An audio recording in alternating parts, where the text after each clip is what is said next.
Стручните училишта нудат подобри можности за средношколците, вели Зоран Петков, професор по стручни предмети од Средното општинско училиште Никола Карев од Струмица.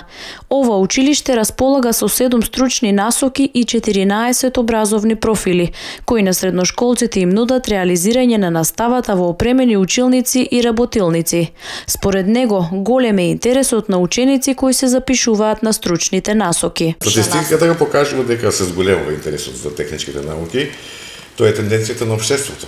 Рековме дека без техничките струки, без техничките науки нема прогрес на самото општество. Полека тоа влегува меѓу народот, полека се сваќа суштината за значењето на техничките науки и ние осеќаме дека интересот на учениците за запишување кај нас се зголемува од година во година. Тој вели дека имаат ученици од цел југоисток, па и пошироко. Најголем интерес учениците покажуваат за електро и машинската струка, затоа што, како што вели Петков, тоа го налага побарувачката на пазарот, но сепак и останатите стручни насоки имаат доволен број на ученици за формирање на паралелките.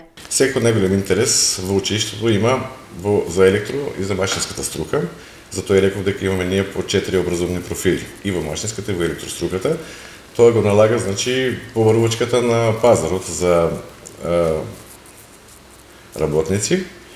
Тука е најголемиот интерес. Секако дека има интерес и за гадежната струка, има интерес и за дрвопреработувачката струка. Во сите, и во исто така во собракањата струка има доста интерес, и во текстилната и уметничката струка исто така има интерес. Сите струки, значи, доволен број на ученици се формираат паралелките, се формираат струките, се изучуваат предметите без проблем до сега. Во моментов во Средното општинско училиште Никола Карев учат околу 1400 средношколци. Училиштето им нуди можност да ја извршуваат наставата во современи услови со опремени училници и работилници, што им овозможува на учениците да освојуваат вредни награди на надпреварите на кои учествуваат.